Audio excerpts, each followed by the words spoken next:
Heute sind wir im Erwin-Hümer-Museum, ja, und was es da zu sehen gibt, das schauen wir uns gleich mal an.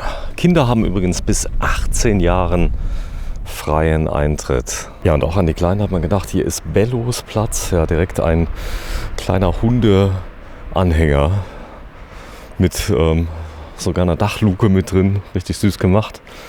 Und ja, da können die rein und können wahrscheinlich was trinken hier vorne. Jetzt drehen wir mitten im Winter, da ist es wahrscheinlich noch nicht so akut. Süß gemacht.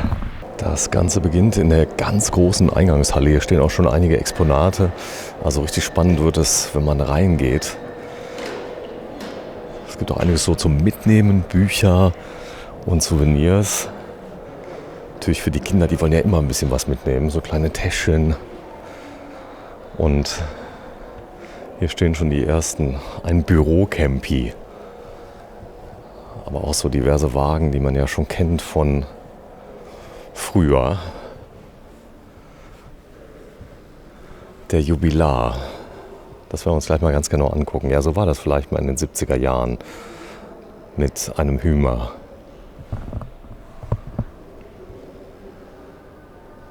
Hier vorne ist dann der Eingang und ja, interessant, ich habe es eben schon erwähnt, Kinder bis 18 Jahren sind kostenfrei. Die Erwachsenen zahlen roundabout 10 Euro, glaube ich. Und was es dafür gibt, das werden wir gleich mal erleben. Ja, so hat vielleicht mal alles begonnen hier mit dem Zelt und einem Kajak. Bevor einer mal auf die Idee kam, vielleicht ein paar Räder unter ein Zelt zu schrauben. So oder so ähnlich.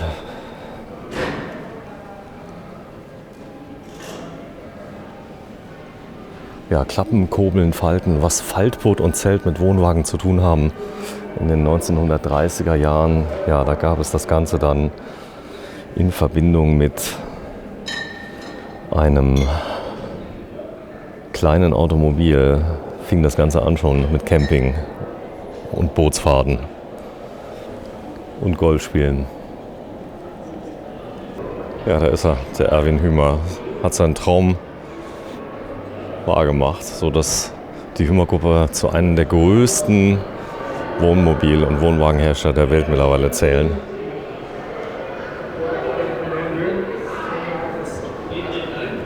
Hier ist so eine kleine Zeitreise, ist ziemlich süß gemacht, hier direkt am Anfang. Wie alles so begann mit ganz vielen Fotos von Leuten, die die Fahrzeuge benutzen.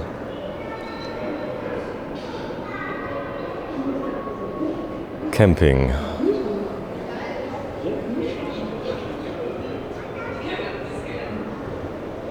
Ja, früher war das Thema Wohnmobil ja noch gar nicht so akut. Da waren es die Wohnwagen.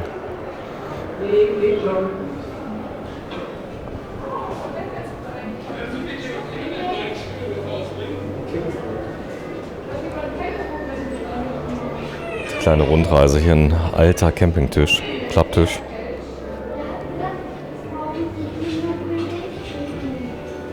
Ja, hier wird alles dann zusammengepackt. Die Vorbereitung, das was auch jeder kennt. Wenn er auf die große Reise geht, ist erstmal große Hektik angesagt.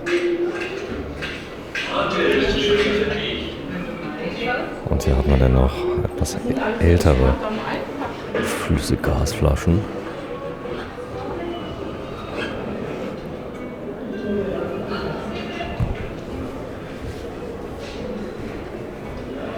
Servus in den Alpen heißt es hier. Berg ruft, die Alpenroute. Das Wohnauto und die Geburtsstunde des Caravaning in Deutschland.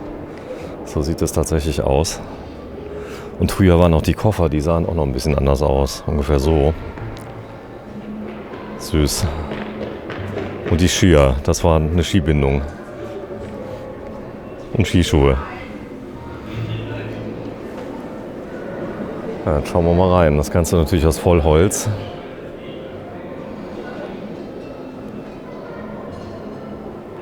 Natürlich bestimmt auch sein Gewicht gehabt. Und hier haben sie dann geschlafen. Hier habe ich das Gefühl, die Leute waren ein bisschen kleiner früher. Auch schon hier ein Tisch mit drin.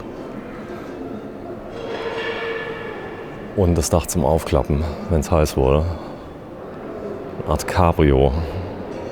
Wahrscheinlich auch wegen der Stehhöhe. Ja, und die Deichsel.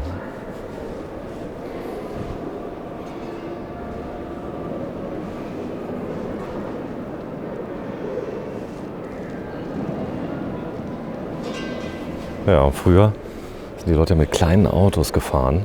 Der Tourist 1939, ein Wohnwagen 3,60 Meter Länge, hat Leergewicht gehabt von 430 Kilo, hat damals gekostet 2160 Reichsmark. Ach, der ist hier zum Hochklappen. Spannend. Auch hier das Polster. Ja, die 80er Jahre Polster, die will man wegmachen, die hier nicht. Gardinchen mit dabei.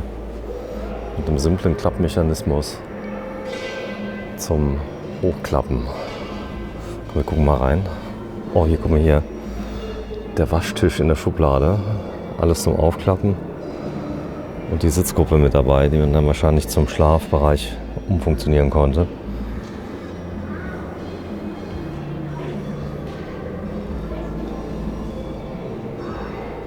Und das passende Auto dazu. Ein Piccolo Cabriolet 1929. Stil echt.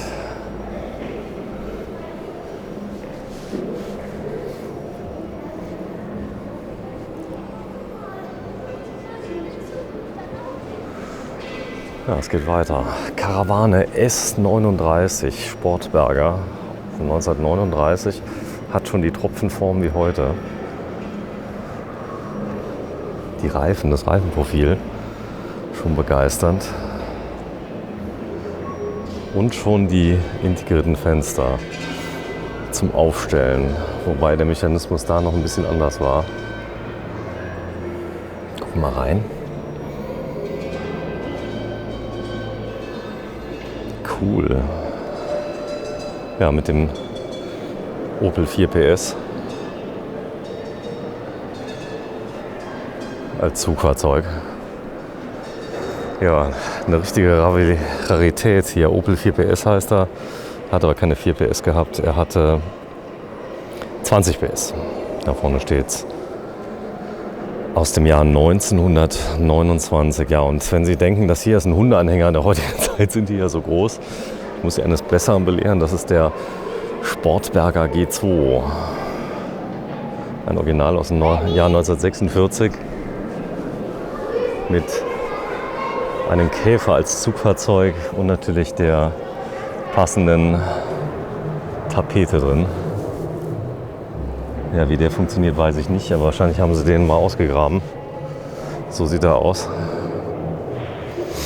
Am schärfsten ist hier der Käfer, 1952er Käfer mit einem Viertaktmotor, 1184 Kubik und hat damals uns gekostet 5.150 D-Mark. Die würde ich heute direkt auf den Tisch legen mit so kleinen Accessoires, also Zustand Hammer. Mit der Blumenvase mit drin. Sieht so aus. Und im Windabweiser. Die Sonnenblende. Ne, ist eine Sonnenblende. Cool. Besonderes Detail ist übrigens hier die Schlafaugen. Und natürlich die UKW-Antenne vorne. Und die Scheibenwischer. Ja. Schweikart Kleiner Strolch aus dem Jahr 1938. 1390 Reichsmark, 350 Kilogramm Leergewicht und 600 Kilogramm war das zulässige Gesamtgewicht. Knapp 3,50 Meter lang aus Holz.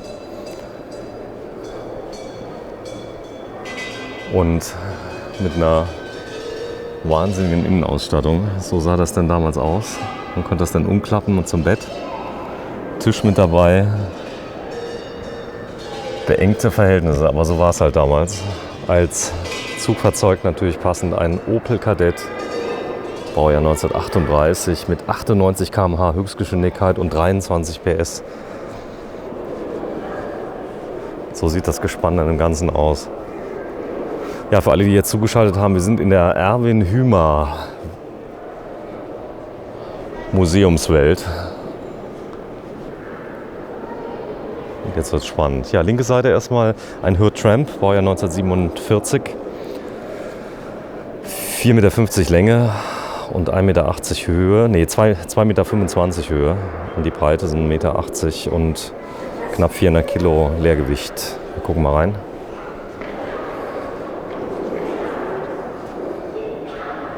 Wie cool. Email, damit wurde ja früher gewaschen. Und ja, richtig viel Platz, meine Herren. Da war das Bett dann ganz hinten drin, füllend. Und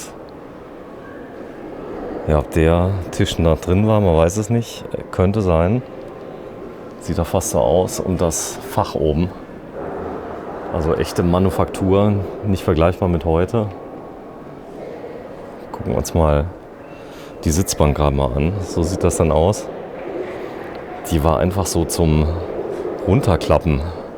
Und was genial ist, dass diese Rückenlehne ist übrigens der Verschluss von dem oberen Teil. Und der untere Teil, wenn er zugeklappt ist, ergibt dann da hier die Sitzbank. Interessant gemacht. Auch ein nettes Detail hier, die Einstiegleiste. So sieht's aus. Ja, Zugfahrzeug. Ein DKW F8 Reichsklasse aus dem Jahr 1939. Ein sehr schönes Gespann.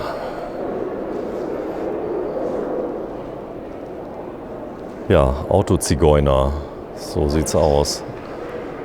Es geht auch ein bisschen größer. Also wenn wir also heute mal eine Nacht draußen unter dem freien Himmel im Zelt nächtigen und bei Sonnenaufgang den Kaffee selbst kochen und die Zähne im benachbarten Bach spülen, dann sind wir moderne Zigeuner, heißt das. Theo Rockenfeller, ein Reisejournalist aus den 1930er Jahren. Ja, so sah das damals aus. Und das ist ein großer Wohnwagen, nämlich ein Coventry Steel Caravans Night 49 aus dem Jahr 1949 mit einer richtigen Wohnlandschaft. Ja, ein riesen Wohnwagen. Sieht so aus wie so ein Erste-Klasse-Abteil bei der Bahn. Und oben ist das Dachfenster. Das ist ein scharfes Teil. Hier allein schon hier die Polster und die Lampen. Hier oben so ein kleines Detail. Aber alles ist total süß gemacht, wie dieser kleine Halter für die Garderobe. Und so sieht es denn innen aus, mit der Küche.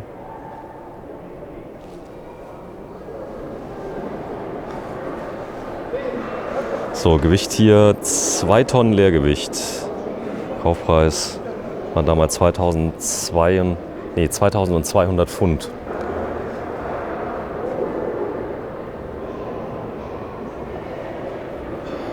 Spannend, auch schon damals Fenster aus Plexiglas mit dem passenden Logo. Ja, hier eine Dachkonstruktion, die nochmal drüber ist, falls irgendwas passiert, dass eben nichts Großes passiert. Doppeltes Dach und die passende Küche. Mal gucken, ob hier auf ist. Ja, können wir reingucken. Hier ist das Badezimmer. Nein! Hallo. Genial ist das. Ihr müsst unbedingt herkommen ins Erwin Höher Museum. Müsst euch das mal live angucken. Man kann es nur mit eigenen Augen so richtig erkennen, wie das früher wohl gewesen ist. Also das Teil würde ich mir heute ernsthaft direkt hinter meinen Bulli klemmen.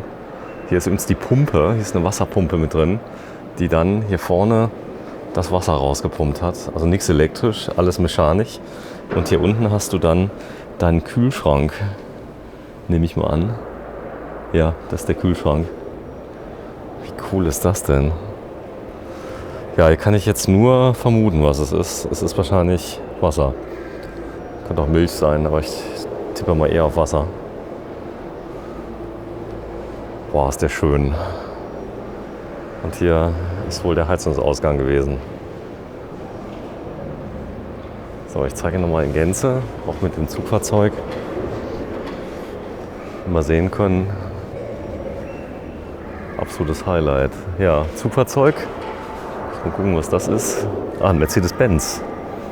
Ein 220b Cabrio, Baujahr 1952. Leistung hatte er 80 PS und fuhr damals 140 Stundenkilometer. 14.600 D-Mark hat er gekostet. Ja, passend als Zugfahrzeug.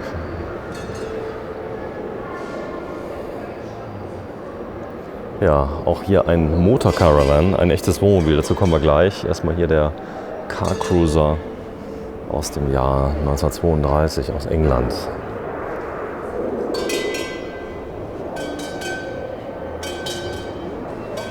Auch da gucken wir mal kurz rein.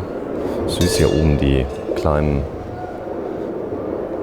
Rüschen, die man überall hier am Fahrzeug findet. So. Und auch hier habe ich richtig viel Platz. Riecht so richtig. Hat so einen ganz eigenen Duft. Den man natürlich nur erleben kann, wenn man hier ist. Und alles natürlich Handarbeit. Und das ist dann die Sitzecke. Und hier wurde dann gekocht und sich gewaschen. Hier vorne direkt. Ja, Dusche gab es wahrscheinlich noch nicht. Also gucken wir uns mal hier dieses Wohnmobil an. Das sieht spannend aus. Ja, das war der Car Cruiser 1932. 800 Gulden hat er gekostet. Motor Caravan. So ein paar Details muss man einfach mal sehen. Wie zum Beispiel dieses Fenster.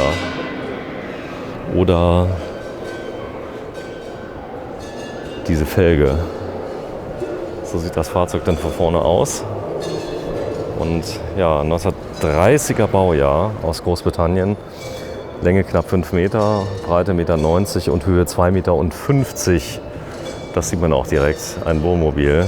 Ja, Kaufpreis weiß man nicht, hat aber so um die 50 km/h konnte man damit fahren und man hatte sein eigenes Wohnzimmer mit dabei. So sieht das dann aus. Feststellbremse, hier ein Rechtslenker. Wir sind in England. Hier die Instrumente mit drin. Die Sessel wie zu Hause. Und, ja, ziemlich cool, ein Ofen, ein Stove. Zum Kochen auch und eine Sitzgruppe zum Schlafen. Und oben die Ausstellung für Lichteinlässe. Man kann sie auch zum Lüften aufstellen. Krass, hier vorne das Waschbecken direkt daneben und ein großer Kleiderschrank. Schön. So sieht übrigens eine Tür aus. Zum Schließen. Mit einem kleinen Gurt. Der ist schon ein bisschen in die Jahre gekommen. Aus Leder. Ja, und hier ein Klappkarawan. Der Sportberger Haus dabei. Aus dem Jahr 1938. Der erste Faltkarawan Deutschlands. Da steht er. Und was Faltkarawan bedeutet, kann man jetzt schön sehen. Der wird aufgeklappt. Das ist der Deckel, der unten drunter ist. Der ersetzt dann gleichzeitig den Boden. Und hier hat man dann seine Liegewiese mit dabei. Also quasi ein Zelt auf Rädern. Gibt es heute noch. Vorteil ist, man hat es dann schnell auf und zu gemacht.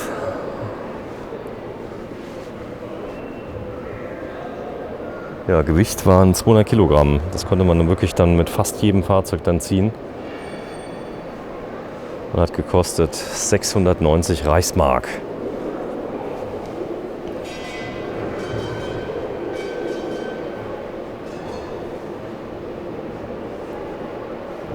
Ja, nächstes Thema mit dem Hubdach zur Stehhöhe. Also zusammengeklappt ist er genau um diesen Fensterausschnitt tiefer. Und das ist Detlefs Camper, heißt er hier. Und da sieht man dann auch, dass die Tür natürlich auch nur so hoch ist, weil das Fahrzeug im geschlossenen Zustand auch nicht höher ist, durch das Dach noch ergänzt. Und hier hat man dann schon mal einen kleinen Ofen mit drin, einen Gasherd, eine Sitzgruppe, die man natürlich dann auch zum Schlafen dann einfach einklappen konnte. Schönes Fahrzeug. Und natürlich die Waschgelegenheit hier, die man ja heute noch hat. So viel hat sich eigentlich gar nicht verändert. Hier ist der Spiegel, dass der Herr des Hauses sich auch rasieren konnte. Und ja, damals waren die Leute ja vielleicht noch ein bisschen kleiner. Da hat es ja noch zur Stehhöhe gelangt. Bella Italia, ja. Viele Leute wollten ja nach Italien. Und das wäre natürlich mit einem Micafa Student Spezial möglich gewesen. Aus dem Baujahr 1956. 4.750 Mark hat er gekostet, hatte 2 Schlafplätze und hatte eine Zuladung von 250 Kilogramm. Hier ist noch ein Original-Tonband mit dabei. Ob das denn da drin war, weiß man nicht. Aber so sah es denn aus früher, wenn man denn gereist ist. Es war bestimmt total exotisch. Stark ist hier dieser kleine Sitz, den man noch dann ausklappen konnte. Und ich habe dann noch natürlich passend dazu den Campingatlas und natürlich ein großes Aufstellfenster. Wow! Oben sieht man die Gasinstallation. Die Lampe war auch aus Gas, die hinten war. Also man hatte Strom und Gas hier drin und man hatte eine echte Nasszelle mit drin. Mit einer kleinen Dusche schon. Stark. So sah er dann von außen aus. Fast schon futuristisch. Ja, gezogen wurde das dann vielleicht mit einem Syndabianus 250. Ich glaube, der hätte es vielleicht nicht gepackt mit seinem 14 PS, aber auch da konnte man drin campen. Und ich zeige euch gerade noch was, das steht hier vorne, das Erwin Hymer Motorrädler aus dem Jahr 1947, 2,25 PS und hatte sich selber gebaut. Wahrscheinlich, ist ein Unikat, lese ich gerade. Süß. Aber hier nochmal zurück zum Janus. Syndabianus. Ja, das war damals Zweitakt. War für viele die absolute Erfüllung des ersten automobilen Traums.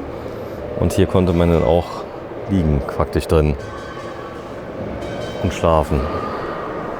Ich denke, wenn man ja nichts anderes kannte, dann war das auch richtig luxuriös. Das D-Kennzeichen in Silber, was man ja früher noch brauchte.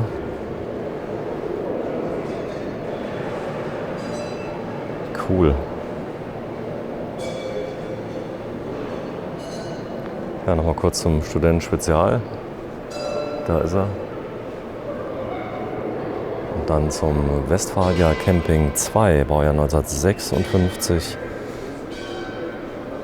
Da steht da 780 Kilogramm zulässiges Gesamtgewicht und 625 Kilogramm leer mit knapp 4 Meter Länge. Ein Raumwunder. Natürlich mit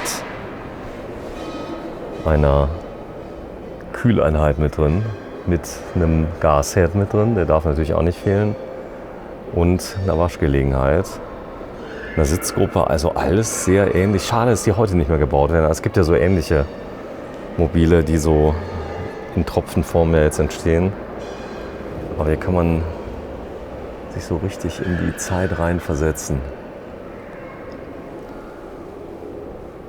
Mal kurz hier reingucken. Hier ist das Bad. Hier ist noch eine kleine... Das sieht aus, ja, es könnte ein Wasserbehälter sein. Wird es wahrscheinlich sein.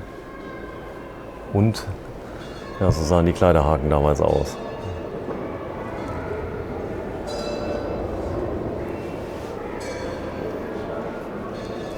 Hier war die Gasflasche drin. So sah das dann aus. 2 kleine Glasflaschen haben wir hier reingefasst. Und die Kupplung, der Westfalia.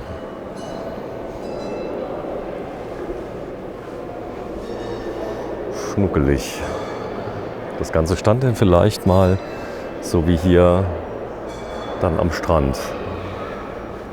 Gucken, was hier drin ist. Gehen wir da mal rein. Hier ist so eine Videoshow. Kann man sich einen Film anschauen. Ach, da wir ja gerade selber eindrehen, gehen wir lieber mal zum Detlefs Nomad. Baujahr 1961 mit 7.000 950 Mark, schon eines der teureren Modelle. Heute wahrscheinlich unbezahlbar. In dem Zustand.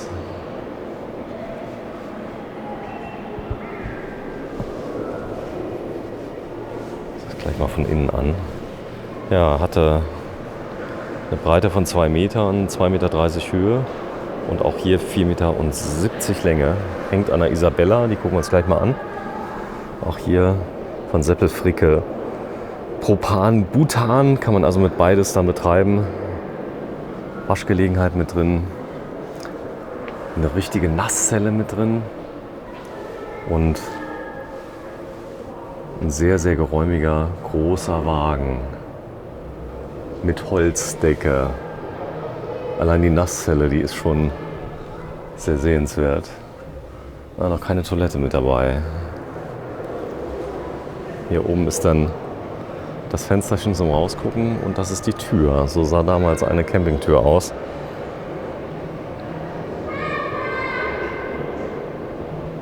Und hier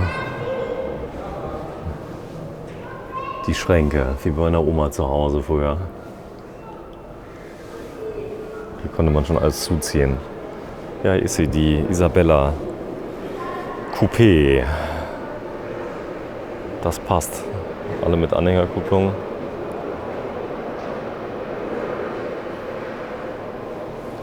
In schöner Zweifarblackierung.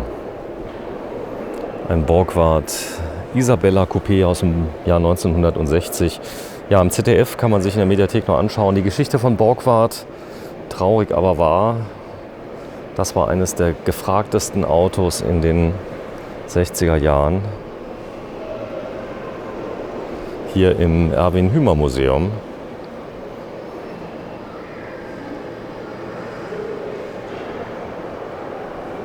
Und hier eine Tropfenform. Könnte von heute sein. Madi Windspiel.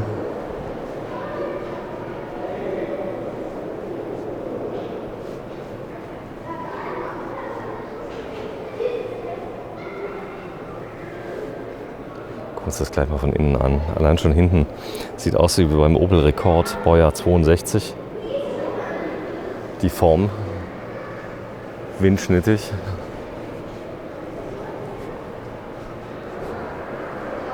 Pur. Aber es kommt noch besser. Hier ist erst der Anfang. Formen gab es, das glaubt man nicht. So sah es denn drinnen aus. Der neue leichte Reise- und Schlafwagen, ja, Windspiel. Eine freitragende Polyesterkarosserie.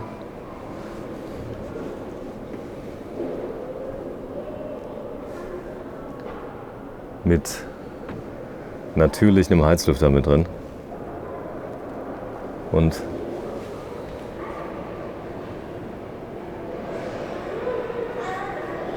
oh, cool ist die Form hier. Ich weiß überhaupt nicht, was ich dazu sagen soll.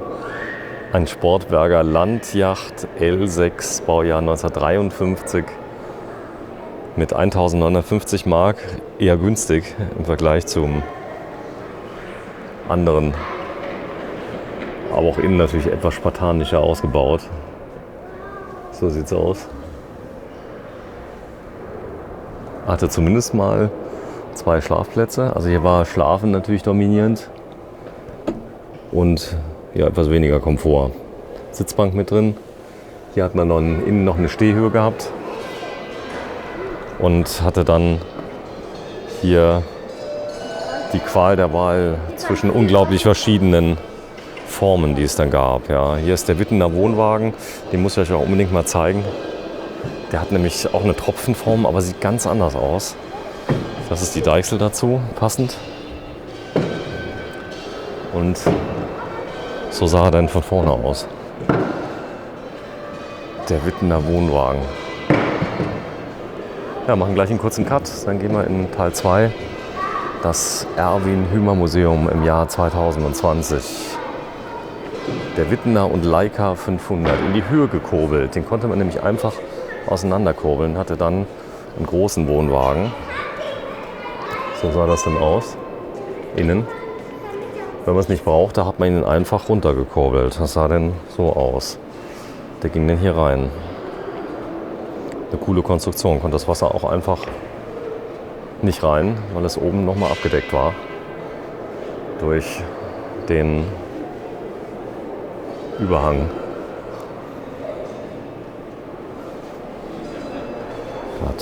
Das ist das Typenschild gewesen.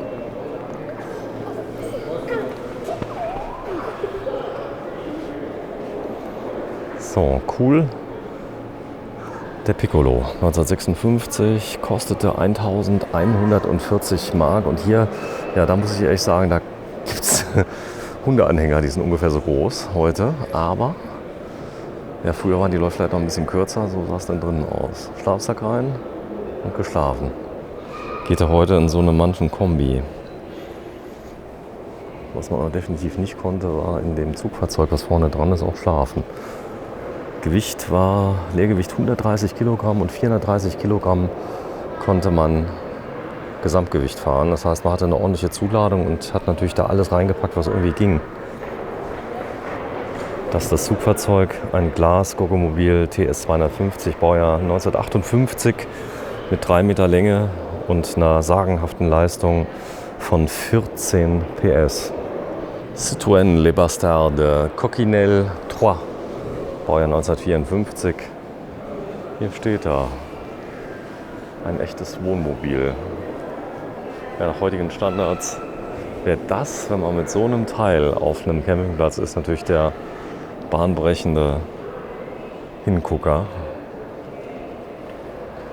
Mit natürlich einem ausklappbaren Blinker. Das war ein Blinker. Das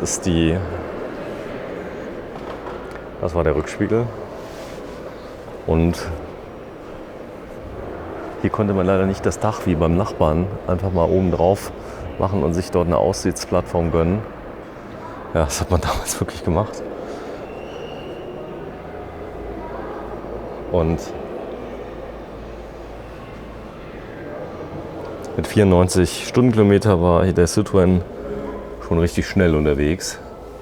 So sieht es denn innen aus. Ja, wer so ein Auto hatte, der war damals der Star. Konnte rumfahren, einfach anhalten und überall campieren.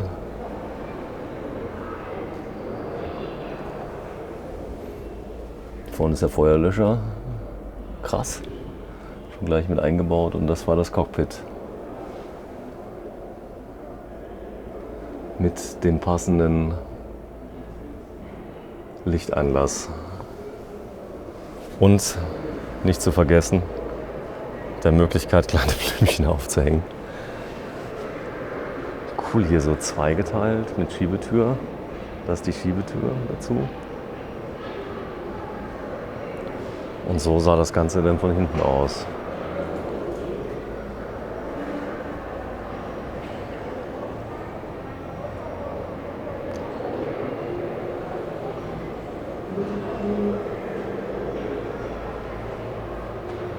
Na, geht's Ihnen gut?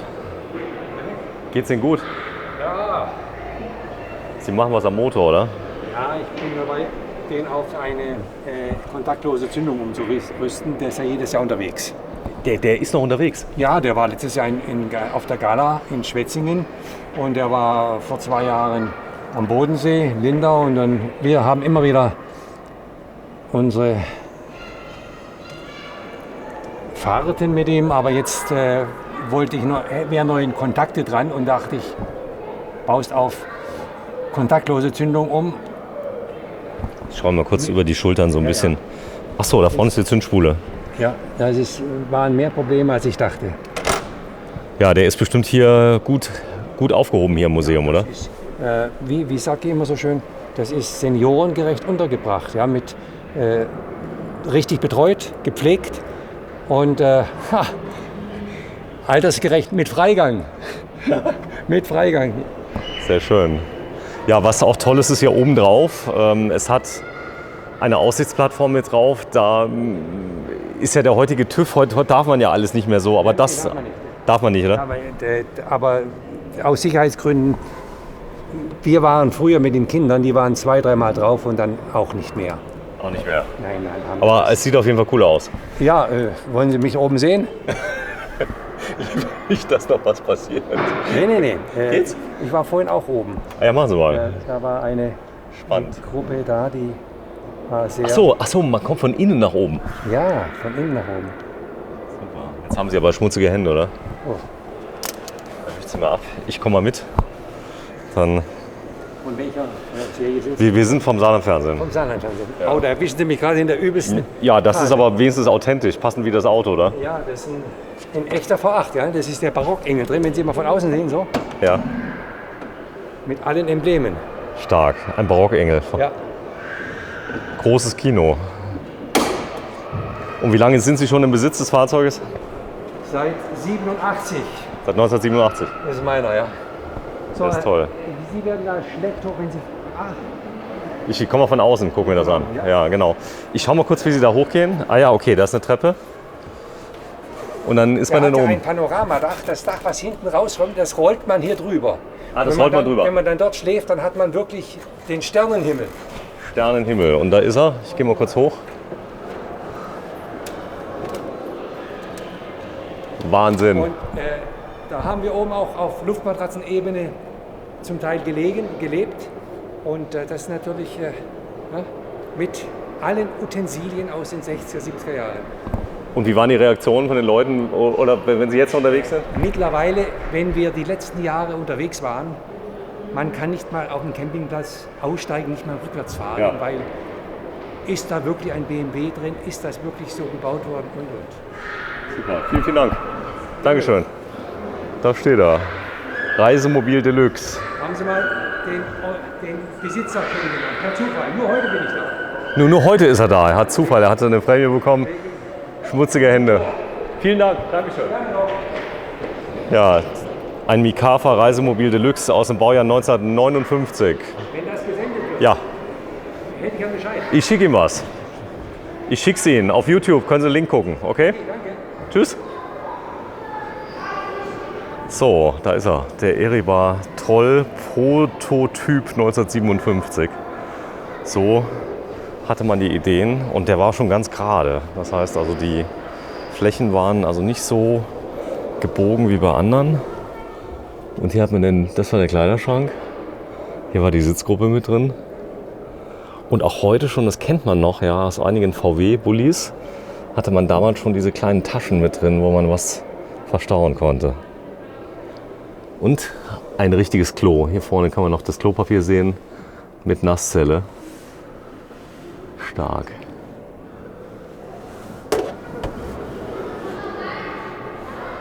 Ja, auch für Kinder natürlich ein kleines Paradies hier. Gibt immer was zu spielen, zu sehen, anzufassen. Da vorne ist nämlich ein ganz großes Spielmobil, ein Wohnwagen umgerüstet zum Spielplatz. Ja, last but not least Leica 500 und der Austermann Knospe. Dazu kommen wir gleich. Erstmal zum Leica 500. Da steht da, kleiner geht schon nicht mehr. Auch den konnte man einklappen während der Fahrt und hatte dann ein tolles Raumgefühl mit drin. Man hatte nämlich richtig Stehhöhe und konnte hier oben sogar noch aufklappen, wenn es einem zu heiß geworden ist. Mit einer Waschmöglichkeit hier vorne drin und einem Tisch, einem ausklappbaren Tisch. Ja, das Ganze war dann zusammengeklappt, ungefähr so groß. Das hatte man hier. Und aufgeklappt war es dann so. Der Leica 500. Ja, Leica gibt es ja heute noch. Bauen heute noch. Sind da. So, und die VW-Fraktion, die kommt auch heute nicht zu kurz. Hier ist übrigens der Austermann Knospe. Hier sieht man auch, wie er denn auseinandergebaut wird. Süß.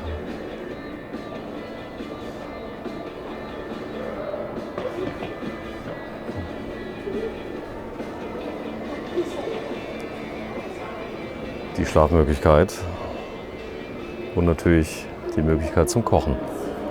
Hier vorne sieht man auch, ja, wie er dann praktisch zusammengeklappt ist. Den kann man nämlich auseinanderfalten. Kleiner Film mit drin.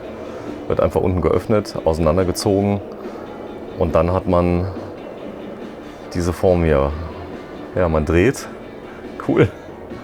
Wenn er dann fertig ist, sieht er dann so aus. Wie eine Knospe. Sie faltet sich auf. Was für Ideen die Leute alle kamen. Ja, hier sieht man es auch. Da hat man einen zusammengefalteten und einen auseinandergefalteten daneben. Ja. Was natürlich die Handlichkeit während der Fahrt mit einer Fahrbreite von 1,35 Meter sehr, sehr handlich machte. Wohnbreite 2,15 Meter. Ja. Heute nennt man das Slide-Out. Kostet ein Vermögen. Das Fahrzeug hat gekostet damals 5.200 Mark. Ja, sieht fast aus wie ein Bulli, ist aber keiner. Das hier ist ein Caravano 3 von Hyma. Baujahr 1961, schon ein echtes Reisemobil. Vom Hersteller, guck mal ganz kurz, auf Basis des Borgward Kastenwagens B611. Und ja, mit Aufstelldach. Und der Chauffeurplatz, der sah dann so aus. Cool. Und hier hatte man dann ein richtig großes Wohnmobil mit drin.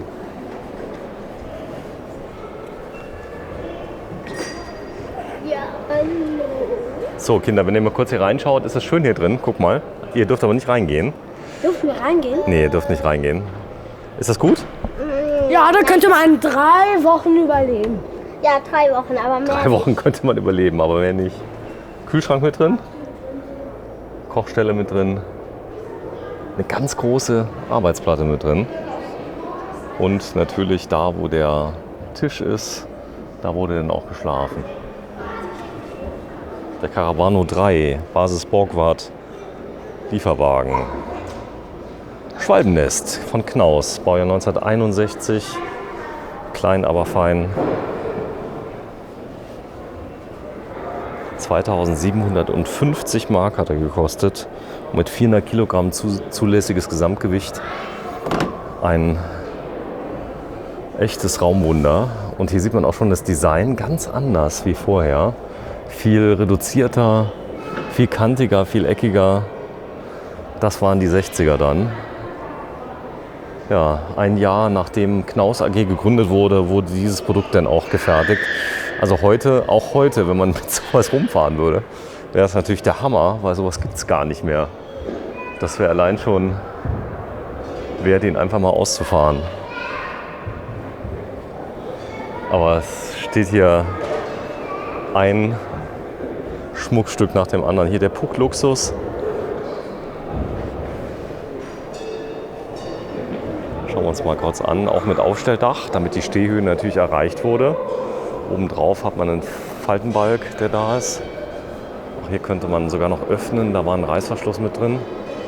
Praktisch. Und das war dann die Stehhöhe von innen. So sah das dann aus. Da hatte man so ein rundes Teil.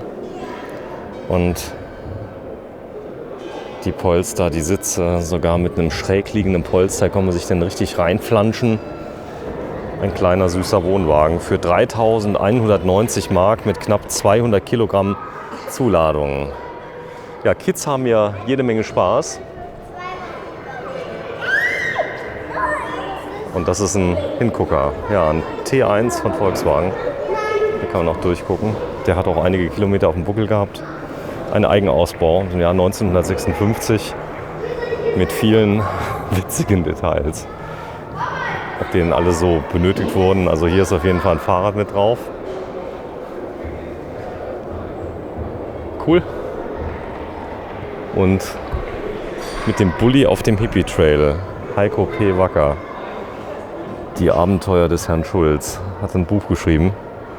Und hier steht es dann auch drin. Oh, eine Maschine. Ich nehme an, da war schon die eine oder andere kaputte Maschine dabei. Und natürlich jede Menge Ersatzteile, die er immer vorrätig hatte.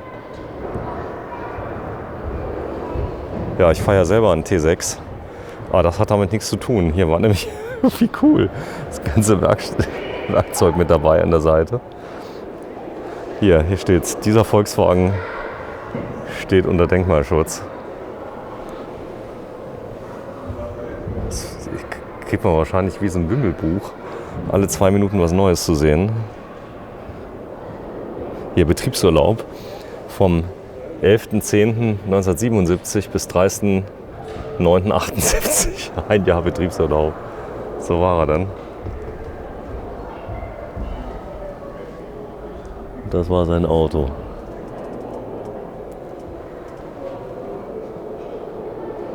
Mit Reiseroute.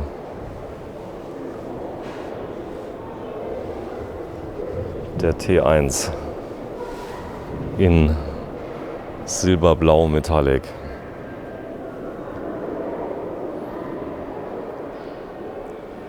Ich zeige nochmal das Dach. Das ist absolut sehenswert.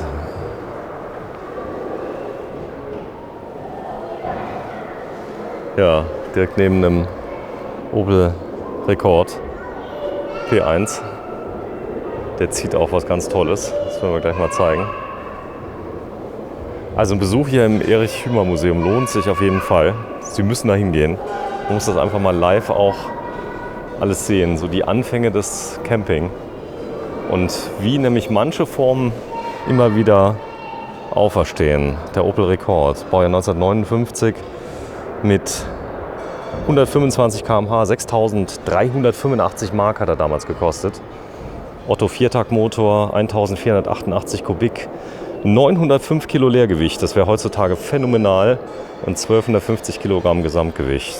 Ja, der durfte dann zum Beispiel diesen Fati Luxus 600 ziehen aus dem Jahr 1967, ein Jahr bevor ich geboren wurde. 6.400 Mark hat er gekostet und der hatte fast die 480 Kilogramm Leergewicht, fast das Doppelte an zulässigem Gesamtgewicht. Das heißt, man konnte hier richtig zuladen bei dem Luxus 600.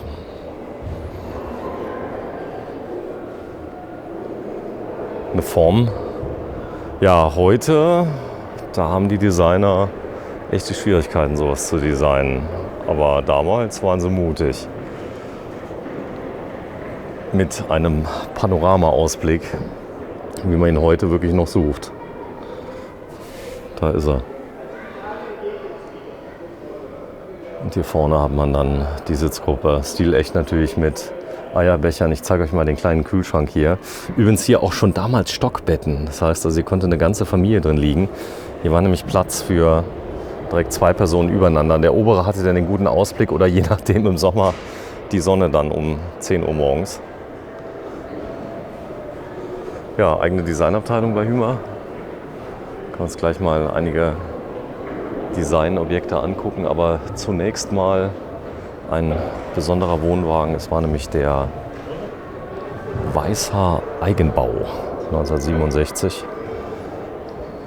und der hatte ein Leergewicht von 650 Kilogramm, aber nur 50 Kilogramm Zuladung, was aber, wenn man sich ein bisschen zusammenreißt, dann auch langt. Das so möchte, aber mit einem riesigen Panoramaausblick wie aus einer Gondel. So sieht er von hinten aus.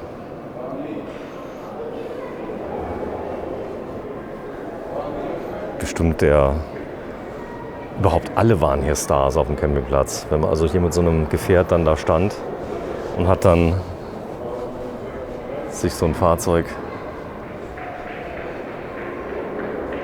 sein eigen genannt und sich dann auf den Campingplatz gestellt, dann war bestimmt der Star, wo alle Leute sagen, kann ich mal reingucken? Stockbetten.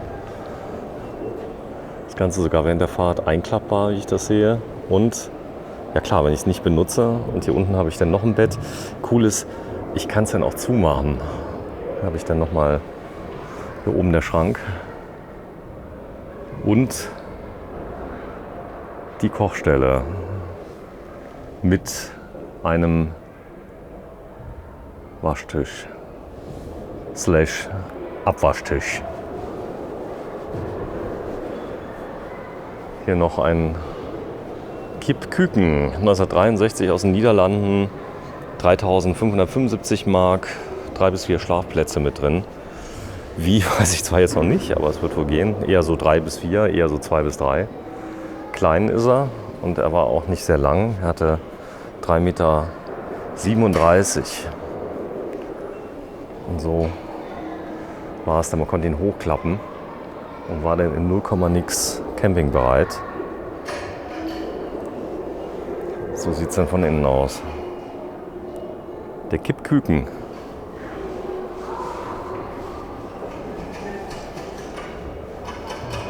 Da ist er. Ja, gucken wir uns mal das Hymer-Design an, bevor wir so langsam dann ein Stockwerk tiefer gehen.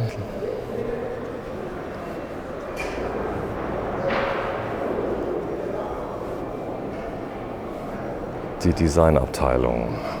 Ja, oft werden ja die Designs nicht am Computer gemacht, sondern zunächst mal mit einem Modell, wo man sich dann auch mal angucken kann, wie sieht das Ganze denn aus. Hier hat man so verschiedene Designentwürfe.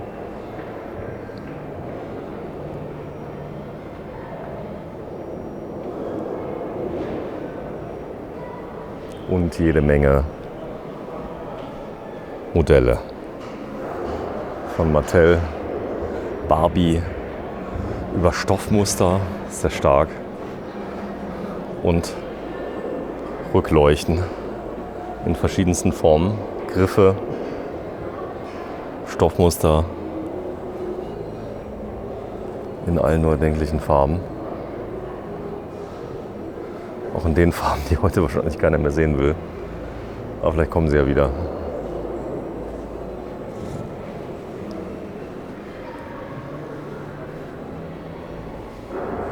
Ja, hier könnt ihr sehen, also Camping ist keine neue Erfindung.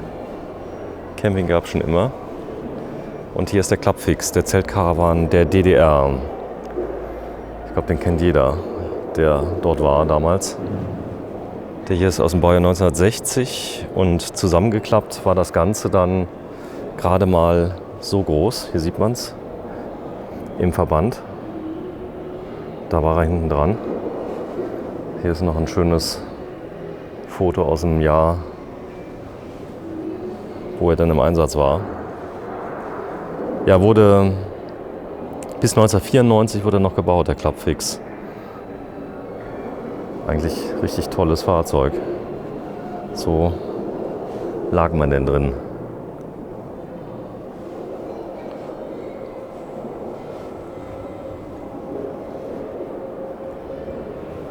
Was auch nicht fehlen durfte, war der Trabi.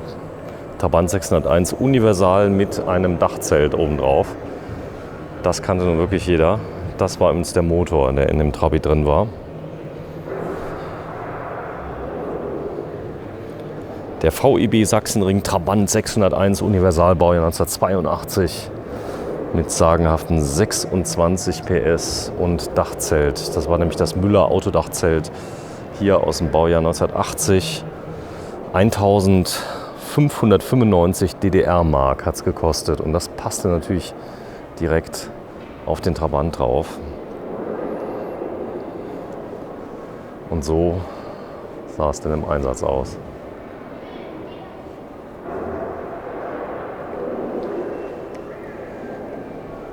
Ganz schön heimlich.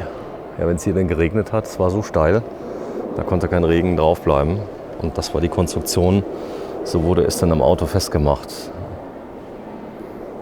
und oben dann verspannt. Na, was der heutige TÜV denn dazu sagen wird?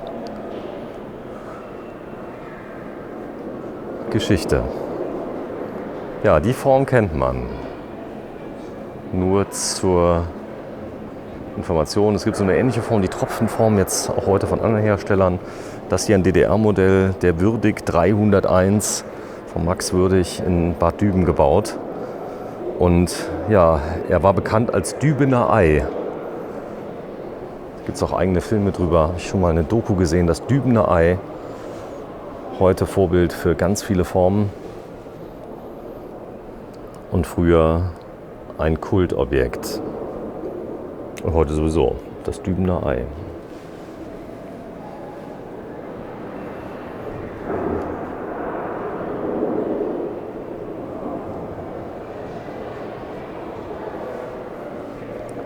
Sieht es von außen nochmal aus. Ich gehe mal kurz nach hinten, dann sieht man es auch nochmal. Das Dübener Ei.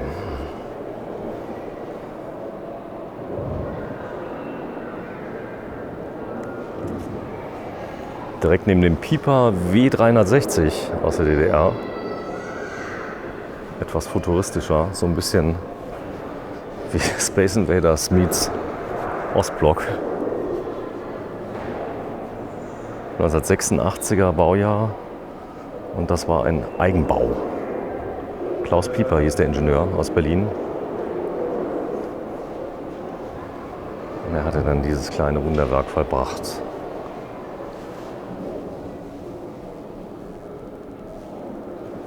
Mit einer Waschschüssel, die genau reinpasste. Wie cool. Und einem Aufstelldach. Das durfte natürlich auch nicht fehlen. Da kam die Luft dann rein, wenn es mal so richtig heiß wurde, konnte die dann auch wieder raus. Und da hat man dann gegessen, gesitzt und geschlafen. Gesessen.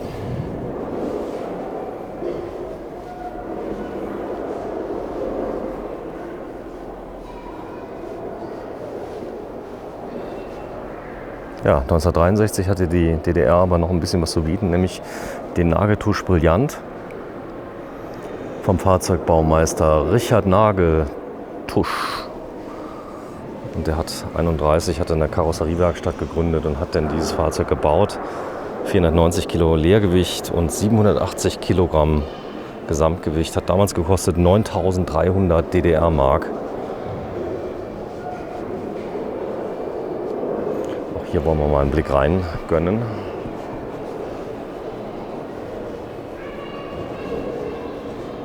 Das ist die Tür. Nix Retro, Original.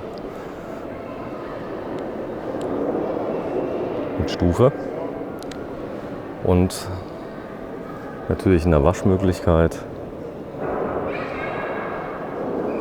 Einem kleinen Schrank und einem großen Kleiderschrank mit einer Sitzgruppe und einer tollen Stehhöhe. Die ist nämlich hier oben richtig groß. Natürlich auch eine Gaslampe. Hier, guckt euch das mal an. Stark.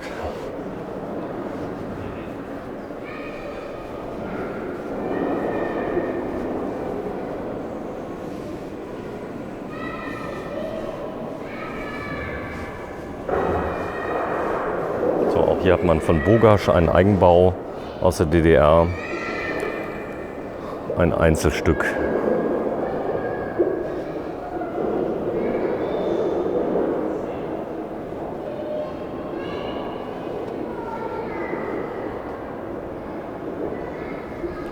Und so war es denn drin.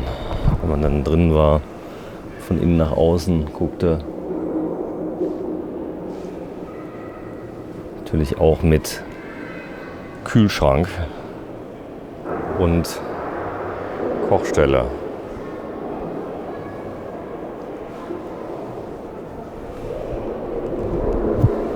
Ja, damals war das auch gar nicht so einfach, an der Ostsee zu campen. Man brauchte nämlich einen Zeltschein für die Ostsee. Und der sah so aus. Für die heiß begehrten Plätze an der Ostsee musste man schon im Dezember des Vorjahres einen Antrag auf Campinggenehmigung bei der zentralen Vermittlungsstelle einreichen. Und der wurde natürlich ganz oft abgewiesen. So sah das aus. Ja, und das wollte damals auch wirklich jeder. So, wir gehen mal runter in das Erdgeschoss und dann schauen wir uns mal so ein paar Sachen an, die es in der Form, die ich wahrscheinlich auch noch nie gesehen habe, wie dieser kurze VEB Weferlinger LC 9200 aus dem Baujahr 1976 mit 4.800 Mark Reichsmark, für viele auch wahrscheinlich unerreichbar. Der Hardy Columbus T 295. Ja, vom Mühlenbaumeister Hans Diegel, dem Hardy aus Dusslingen bei Tübingen. Der hat in den 60er Jahren Wohnwagen gebaut, die ohne Probleme auch von ganz kleinen Autos gezogen werden konnten. Das war die Herausforderung. Der wog nämlich nur 330 Kilogramm leer und hatte jede Menge Schlafplätze. Und war so im Stil der 60er natürlich wunderschön. 3,75 Meter lang. 1,72 Meter hoch und 1,90 Meter hoch, 1,72 Meter breit. So hat er sich denn ziehen lassen von einem zum Beispiel Renault Dauphine, der hier steht. Mit nur mal 27 PS natürlich nicht besonders stark, aber darauf waren ja auch diese Wohnwagen abgestimmt, dass die das auch ziehen konnten.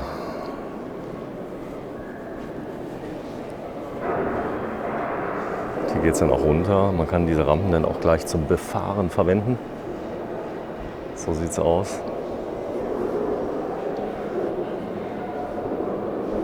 Und hier ist ein Delphin von Bürstner, 280L Deluxe. Wir sind im Baujahr 1961 angekommen. 3.680 Mark hat er gekostet damals. Und von der Innenausstattung, ja, das kennt man schon. Viel Holz, echtes Holz. Nichts furniert oder so, sondern viel Span. Nicht Span, sondern viel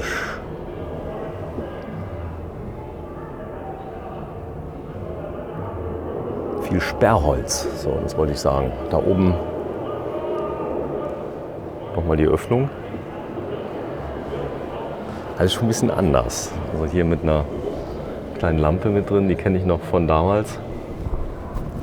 Und einem Wasserbehälter, der direkt dann in den Waschtisch ging. Ja, der wurde natürlich gezogen, stilecht vom Taunus 12M. Einem Ford.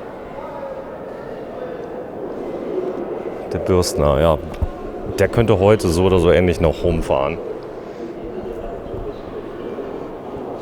Ja, wenn sich wahrscheinlich so einige, die noch solche Schätzchen hatten und die dann für wenig Geld oder gleich verschrottet haben, werden sich wahrscheinlich jetzt irgendwo hinbeißen. Denn das hat heute richtig Wert. Und hier steht es im Erwin Hümer Museum. Ja, der Detlefs Beduin, wir gehen mal ein bisschen schneller. Baujahr 1961, 4.950 Mark. Da werden wahrscheinlich jetzt auch bei vielen jetzt Gefühle wach beim Detlefs Beduin. Alles etwas hochwertiger. Das Sperrholz.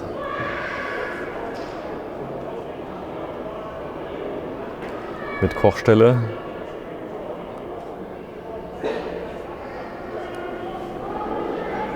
Gezogen von einem Mercedes-Benz 200.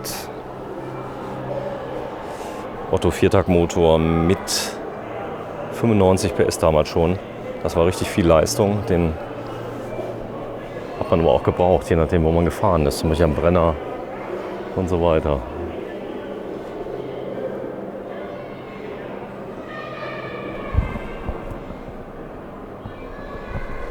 Ja, es geht weiter im Rundgang.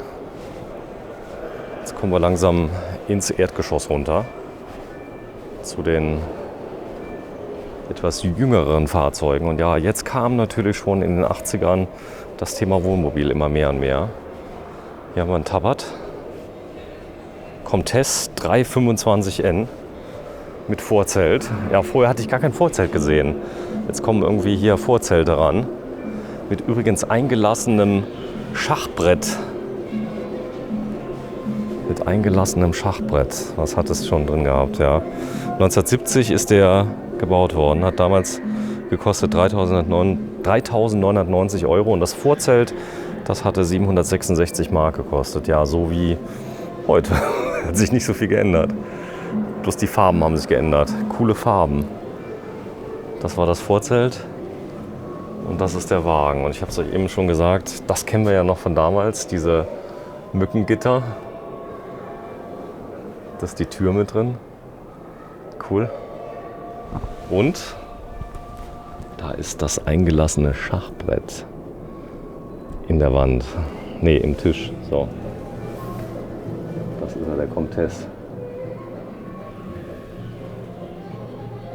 Mit Holzintarsien.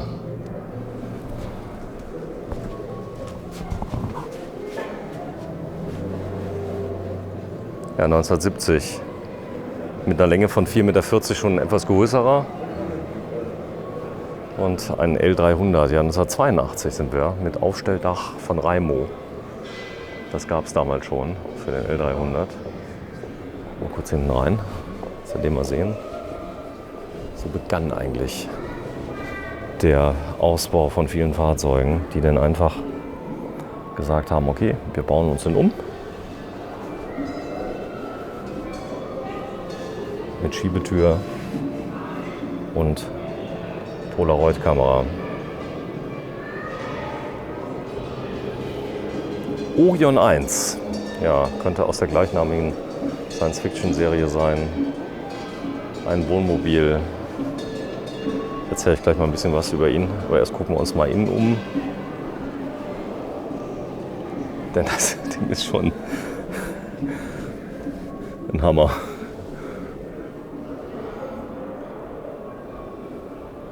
Guckt euch mal die Kaffeefilter an. Da musst du erstmal drauf kommen. Vorne hast du dann deinen Chauffeursplatz, Mercedes-Benz-Basis. Da ist die Trumatik schon mit drin. Ein uraltes Porta Potty. Allein das ist schon sehenswert. Der Waschplatz. Und allein die Form ist schon unglaublich. Der Orion 1 mit CB-Funkantenne obendrauf und natürlich damals durfte die Fernsehantenne auch nicht fehlen. Also das war ein echtes Luxusfahrzeug. Und ja, Ferdinand Schäfer, der hat seit 1961 Wohnwagen gebaut aus Glasfaser verstärktem Polyester und der hat sich 1973 an dieses Reisemobil rangejagt. Diesel mit 60 PS, Höchstgeschwindigkeit 105 km/h und hatte einen Kaufpreis von knapp über 30.000 Mark. Das waren damals ungefähr das Fünffache von dem. Und hier steht ein Hymermobil aus dem Jahr 1973 an. Was man ganz klar sieht, ja, das war noch auf Basis eines Wohnwagens, mehr oder weniger. Ein Hymer-Reisemobil. Der hatte schon eine Leistung von 85 PS, lief 93 km/h und hat 47.000 Mark damals gekostet. Und hatte Platz pur. Riesig. Gucken wir gleich mal kurz rein. Ja, so quasi der Vorläufer der heutigen Wohnmobile.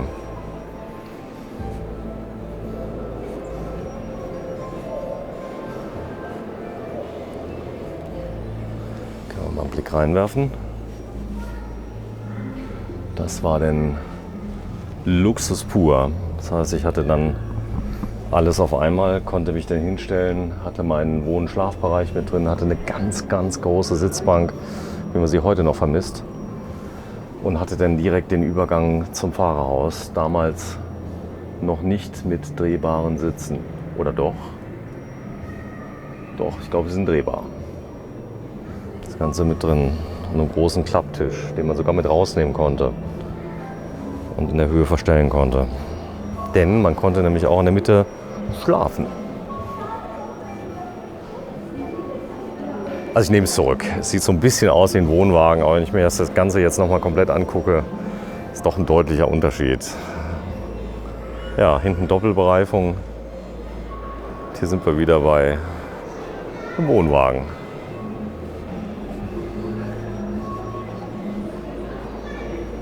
Nämlich dem Club, Caravan und Boot. Ja, ein Favobo. Das war ein Boot und ein Caravan in einem.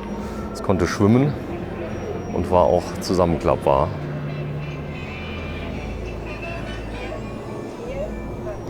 Boot und Caravan in einem. In der Hoffnung, dass die Dichtungen alle dicht waren.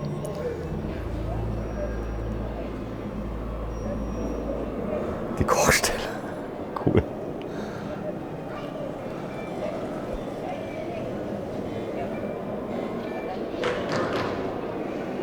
Da war ein Modell. Ja, noch ein Hymermobil. Kommen wir schon so langsam in die Neuzeit. Das 660 aus dem Baujahr 1974, diesmal integriert. Jetzt zeige ich mal gerade den Unterschied. Also hier ist man komplett integriert, währenddessen bei dem letzten Mobil ja noch die Fahrerkabine noch so war wie vorher. Das war vorher, dort hinten. Und hier ist man dann komplett integriert. 660, ja 1976, ja, wenn Sie damals 48.000 Mark übrig hatten, das war eine Stange Geld. Also ich denke mal so an die 200.000 Mark heute. Dann gab es denn damals auch noch diese Gewürzhalter, die kenne ich auch noch. Mit dazu eine Dusche mit drin, die ist da vorne, kann man es sehen. Und eine, ja, ganz tollen Flexibilität durch das Wohnmobil. Das war dann der Chauffeurplatz. Das Hymermobil. 6,65 Meter und mit 4 Tonnen schon das ein etwas schwererer Vertreter. Er darf natürlich nicht fehlen, der Mercedes-Benz 230 SL. Ja, wurde gebaut von 1963 bis 1967 und war Nachfolger der beiden Mercedes-Benz-Typen 190 SL und 300 SL.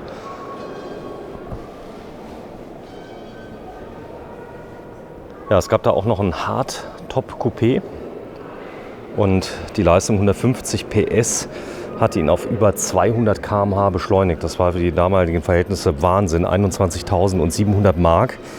Immerhin halb so teuer war dieses Fahrzeug wie das Wohnmobil, was direkt hinter uns steht. Ja, von Hymer. Der 230 SL. Wenn Sie ungefähr das Doppelte angelegt hätten, hätten Sie dieses Hymermobil 590 bekommen können. Ja, wir gehen mal kurz zum Thema Technik. Das wird viele ja begeistern. Da gibt es eine kleine Technikecke hinten. Und hier sieht man auch mal, wie das Gerippe überhaupt mal aufgebaut ist. Stellt das Gerippe mit dem Stützrad ins Wasser und kurbelt die Stützen einen Haufen runter. Hier kann man also auch noch selber anpacken. Und das war damals so ein Rahmen für ein Wohnmobil.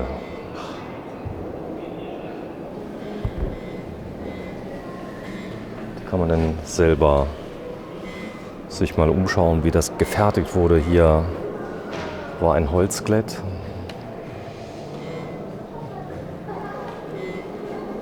Hier oben war der Aufbau des Touring.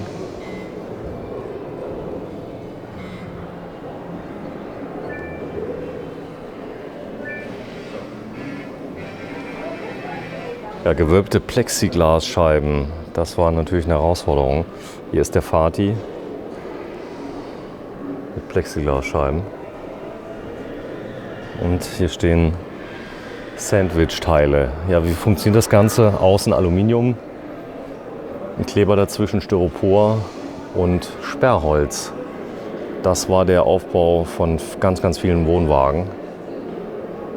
Und hier ist zum Beispiel nochmal ein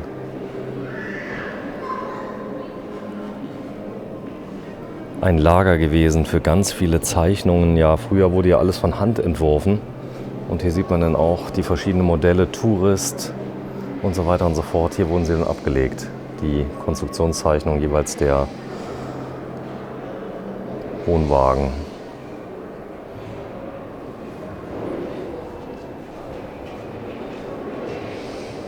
Ja, Wintercamping war ja damals schon sehr beliebt. Und hier sieht man die Trumatic SL 3002, eine Heizung,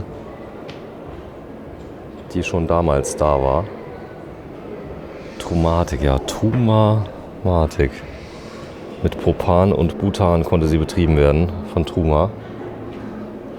Das kennt heute jeder, der einen Wohnwagen hat. Und hier hat man Wärme und Heißwasser in einem. Ja, 1994 kam die Trumatic C, eine Kombi, warmes Wasser und Heizung in einem. Heute auch nicht mehr wegzudenken. Früher, ja, da hatte man eine neue Erfindung gehabt, da haben wir gesagt, Kälte durch Kochen. Der Absorber-Kühlschrank, ja, wird Kälte im wahrsten Sinne des Wortes durch Kochen erzeugt, da das Kühlmittel Ammoniak musste nämlich erhitzt werden. Und durch das Verdampfen wird die Wärme entzogen.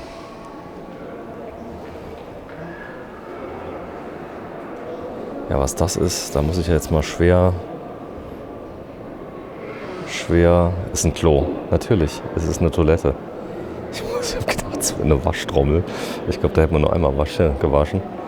Ja, und hier gab es sogar eine Badewanne im amerikanischen Schultrailer. Und da hat dann die Dame des Hauses sich dann gebadet.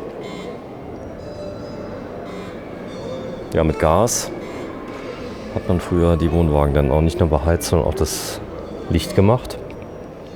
Macht man heute nicht mehr, heute sind es LEDs. Und so sieht dann eine neue Truma-Heizung aus. Eine Truma-Kombi mit viel Elektronik und natürlich Wärme auf Knopfdruck. Ja, sind im Erwin-Hümer-Museum. Große XXL-Doku heute. Gibt viel zu sehen. Nehmen Sie Zeit mit. Also mit Kindern kann man gut 2 Stunden einplanen oder mehr. Man kann direkt kostenfrei vor der Tür parken und richtige Raritäten sehen wie diesen Airstream. Ich denke mal, es ist ein Airstream. Ich werde mir das gleich mal ganz genau angucken. Doppelachser mit einer Edelstahlverkleidung. Das stimmt, werde ich mir gleich. Ja, es ist ein Airstream. Sovereign. Eine Landjacht. So steht es auch drauf. Und der hier ist aus Baujahr 1969 und sie ist hochpoliert. Es sind Aluminiumbleche. So ist es richtig. Edelstahl, der wahrscheinlich 100 Tonnen gewogen. Wobei der wiegt auch einiges. Der hatte jetzt ein zulässiges Gesamtgewicht von 3 Tonnen. Wie er drinnen aussieht, werden wir uns auch gleich mal angucken. Ein absoluter Hingucker. Ja, heute kosten die ein kleines Vermögen. Also selbst im schrottreifen Zustand noch um die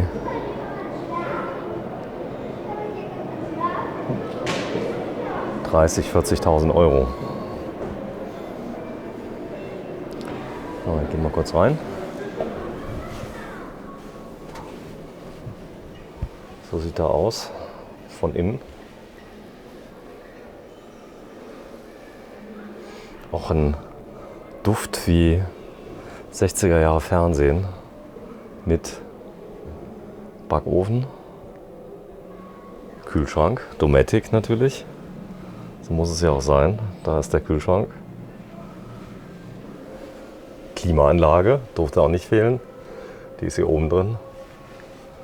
Und ja, einer großen Couch, die man dann natürlich umbauen konnte zum Bett durch einfaches Ausziehen. Ja, sehenswert ist hier der Schlafraum mit Dusche. Die ist hier vorne drin. Toilette. Natürlich mal wieder ein Porta-Potty unten. Und ja, hier ist die Duschanlage. Mit Badewanne, einer kleinen Badedusche mit drin. Kleines Haus. Und vorne hatte man dann die große Sitzgruppe. Konnte das Ganze hier noch abtrennen, hier mit dem Faltenbalg. Oder der Faltentür. Magnetisch. Und hier war dann die Kochstelle. Mit Gas wurde dann auch geheizt. Ah, hier ist die Klimaanlage. Central Control. Cool. Und natürlich mit einem Lüfter, der dürfte auch nicht fehlen. Damals noch alles ein bisschen rudimentärer. Bitte nicht mit dem Finger reinfahren. Ja, nicht kaputt zu kriegen. Ja, Certification. Dieses Fahrzeug entspricht allen anwendbaren Sicherheitsstandards. Ja, zumindest mal am 1. Januar 1968 war es hier da. Und ja, und das Thermometer funktioniert immer noch. 21 Grad zeigt es an. Sogar Grad Celsius. Geh mal raus. Ja, Sovereign of the Road. Die Airstream-Wohnwagen zigarrenförmig. 1969. Luxuriöser ging schon gar nicht mehr. Ja, Zufahrzeug, ein Etzel. Ja, das gibt es noch eine eigene Geschichte zu den Etzel. Das war ein Etzel Ranger mit der berühmten Automatik in der Mitte, die seinesgleichen suchte. Und er hatte auch einen besonderen Tacho mit drin. Der Etzel hatte nämlich einen Rundtacho, was es in der Form auch noch nie gab. Aber das Ganze ist dann leider gefloppt. Ja, Ford hatte damals ganz große Stücke gesetzt in den Etzel. Hier in den Etzel Ranger. Auch die Form die war einmalig. Aber so als Gespann, jo, da würde ich es mir gefallen lassen, wenn ich ehrlich bin. Der Etzel.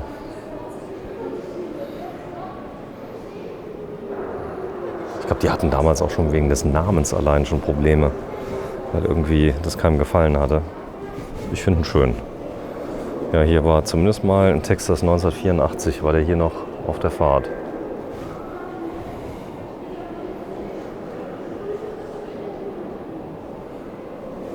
Ja, das Erwin-Hümer-Museum. Ja, wenn Sie eine große Familie hatten, brauchen Sie auch einen großen Wohnwagen. Und der stand hier, der Ereban Nova aus dem Baujahr 1969. Ja, auch da gab es schon diese riesengroßen Doppelachser mit einer großen Länge, in dem Fall von 8 Metern Länge, 7,90 Meter Länge und 2 Meter Breite und 2,50 Meter Höhe. Die brauchte man auch. Geh mal rein. So sah das 1969 aus. Natürlich die Tomatic S mit drin. Und einer umbaubaren Sitzgruppe im Heck. Mit schönen Gardinchen.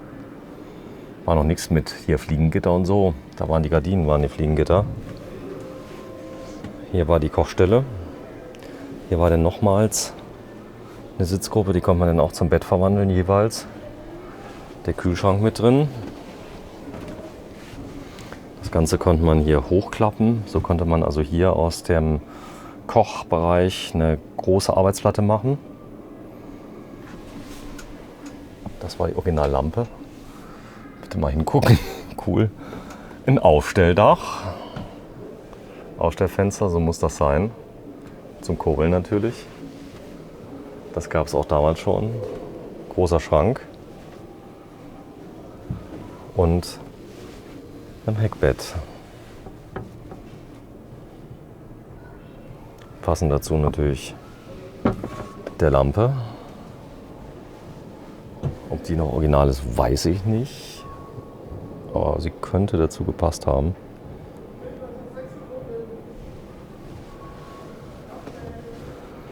So, und natürlich der Nasszelle. Gucken wir mal kurz rein. Das war der Waschbereich mit allem, was sich gehörte. Ja, großer Wohnwagen, 8 Meter Länge, 1969. Gucken wir gerade mal den Preis an, was der gekostet hat damals. Hat gekostet 15.485 Mark. So sah er aus. Das war der Gaskasten, heute alles integriert natürlich. Von der Seite, aber so von der Form her würde ich sagen, top aktuell. So viel hat sich dann nicht mehr getan. Ja, auch hier ein Wohnwagen zum Klappen und Falten, das Scholz-Brüderchen. So sah der denn aus, als er in Betrieb war. Die Seitenwand konnte vollständig geöffnet werden. Gucken wir uns den mal live an. Der ist 1966 gebaut worden in Norwegen und hatte auch knapp 200 Kilogramm Zuladung. Konnte man also einiges hier drin noch mitnehmen. Und ja, vielleicht war es hier oben nicht ganz so gemütlich, hier in dem Stoffbett. Aber unten hatte man zumindest mal richtige Polster mit richtigen Auflagen. Ja, das war eigentlich alles. Ja, damals hat es gelangt. Heute muss es natürlich ein Wohnmobil sein. Hier hat man einen Globetrotter CD5 von Detlefs.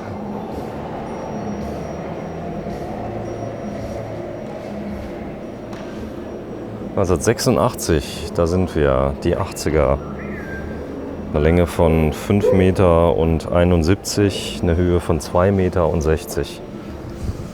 Hier hatte man auch Kassetten. So sah das dann aus mit Porta Potty, also einer portablen Toilette mit einer Waschmöglichkeit hier, / Spülmöglichkeit, wie das so immer war. Aber auch schon mit einklappbarem Hahn und natürlich alles braun. wie das so war in den 80ern. Drehbare Sitze, zumindest der Beifahrersitz war drehbar. Und das Flair von den Original 80ern hier oben integriert. Hier war der drehbare Sitz. Da war er schon angedreht. Ja, auch natürlich passend dazu das komplette Armaturenbrett in Braun. Genauso wie alles in Braun war. Also hier war Braun in Braun, war in den 80ern in. Aber ich kann mich noch gut daran entsinnen, so war es damals. Detlefs. Globetrotter CDS heißt es, nicht CD5. Ich nehme es zurück. Aber es ließ sich wie eine 5 vorne. Von hinten mit begehbarem Dach und einer Dachbox, die mit dabei war. Ja, auch Mitsubishi war damals schwer im Geschäft. Ein Hymercamp 2 als Alkoven. So sieht er aus. Und der ist aus dem Baujahr 1984 und lasst mich raten, braun in braun. Diesmal sogar der Alkoven natürlich. Könnte so noch fahren, würde ich sagen. Ist jetzt schon ein Oldtimer. Mit einem Durchstieg. Und ja, ich denke so für 2 Personen perfekt. Brauchen wir nicht mal zum Bett umbauen. Kann man auch mit 4 Personen fahren, aber halt 80er Jahre braun. Gefällt mir jetzt einen Ticken besser, muss ich sagen, wie der Fiat Ducato. Obwohl der außen natürlich viel moderner aussah, ist der hier innen, hat er mir besser gefallen. Auch mit begehbarem Dach. Die fahren so auch noch rum. Wobei den Detlefs hier rechts, den habe ich noch nie gesehen. Sieht von außen, sieht da ultra modern aus. Und innen original 80er. Ja, wir kommen langsam zum Ende. Im Erwin-Hümer-Museum mit dem Schäfer Suleika Rallye 70, Baujahr 1970. Ganz außergewöhnliche Form.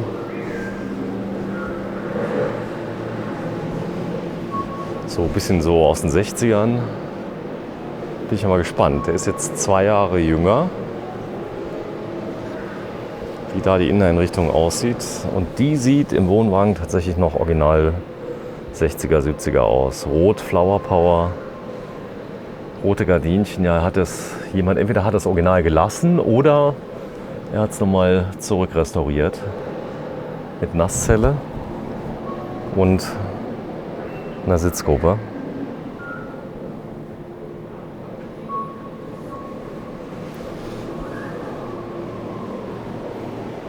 Schick. Ja, damals gekostet knapp 9.000 €, 6,10 Meter lang und mit einem zulässigen Gesamtgewicht von 1200 Kilo hatte er 400 Kilo Zuladung, was schon eine ganze Menge Holz war. Man konnte also hier seinen halben Einkauf mitnehmen. So, was das ist, werden wir gleich mal gucken. Das ist eine Slide-Out-Studie von Hümer. Das heißt, hier konnte man also dieses Heckbett konnte man rausfahren. Ja, die Slide-Outs in Deutschland, also diese ausziehbaren Seitenteile, die haben sich leider nicht so bewährt. Ich habe mal mit Leuten gesprochen, es liegt wohl daran, dass das Gewicht so hoch ist von so einem Slide-Out. Und wir in Deutschland ja anders wie in Amerika nicht die, ich sag mal, Vorteile haben, die Amerikaner haben, dass sie einfach mit dem normalen Pkw-Führerschein, glaube ich, bis 12 Tonnen fahren dürfen. Das geht in Deutschland ja nicht, mit dem alten ja bis 7,5. Aber 12 Tonnen geht nicht. Und hier hat man einen Slide-Out kreiert. Habe ich gesehen, vor 2, 3 Jahren hatte ich das gesehen. Und ja, und hier was ganz Aktuelles. Das hatte ich auch auf einer Messe gesehen. Der Caravan Expo. Zusammen mit BASF. Ein Hightech-Aufstelldach, was sich vollautomatisch aufstellt mit Luft. Und das Ganze im Yacht-Design. Das heißt, hier wird dann alles hinten geöffnet und man hat eine komplette offene Ebene.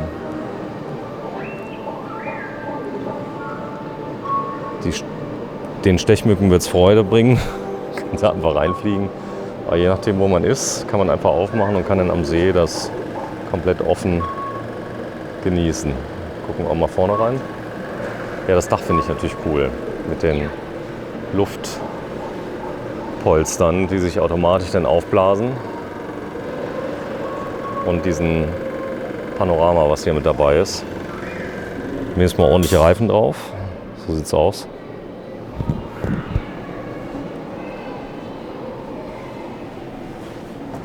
Und hier ist der Aufstieg dann nach oben. Heißt, hier habe ich dann unten gar kein Bett, schlafe oben und blase automatisch auf. Viel Platz.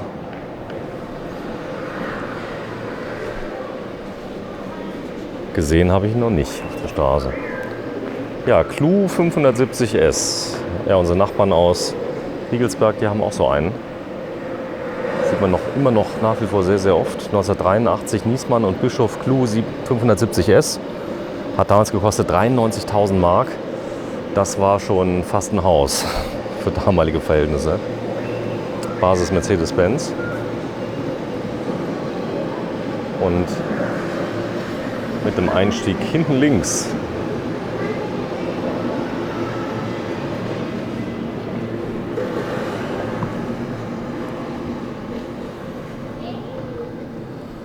Mit einer Truma Ultra Heat.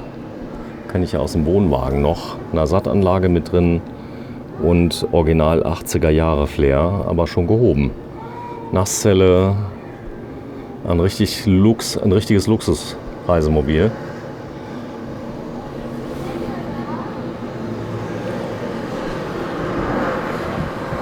Mit begehbarem Dach und noch einer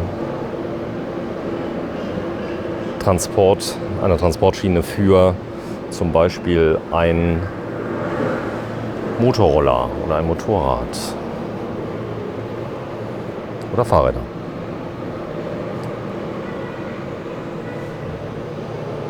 Ja, 100.000 D-Mark damals und steht noch heute hier, könnte direkt auf die nächste Tour gehen.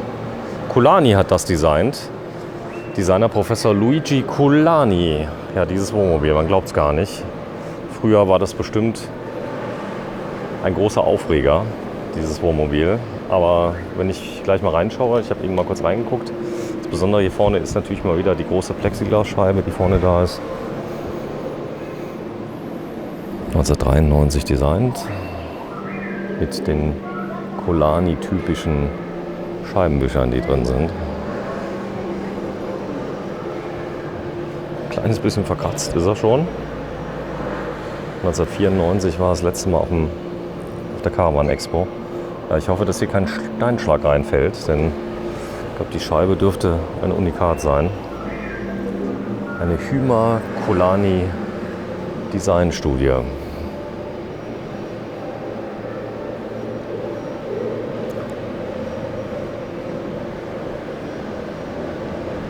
Guck mal rein. Ja, 1993 war alles grün.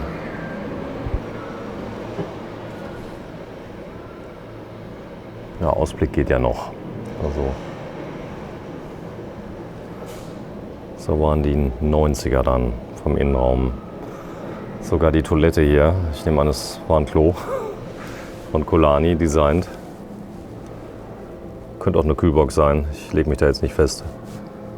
Und hier haben wir den Kochbereich. Ja, Rundgang geht so langsam dem Ende zu. Mit dem letzten Exponat, was wir Ihnen heute zeigen. Oder dem vorletzten, neben der Zündab. Der Vespa, die auf der linken Seite steht. Ein Hymercar mit Aufstelldach. Ein bisschen was werde ich euch dazu erzählen. Tolles Fahrzeug.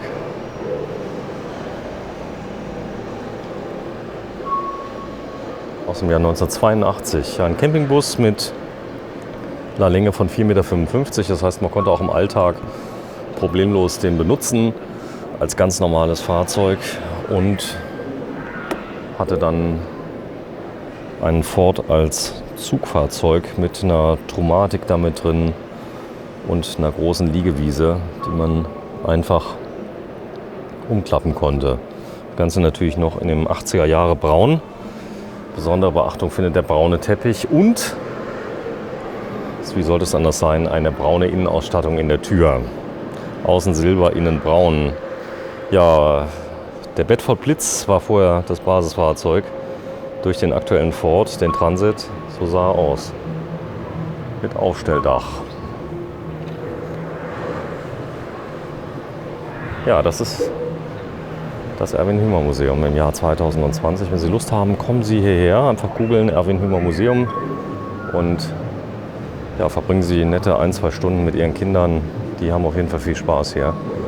Ja, vielen Dank fürs Zuschauen. Wenn Sie Lust haben, abonnieren Sie unseren Kanal und geben Sie uns ein Like für dieses tolle Video. Tschüss!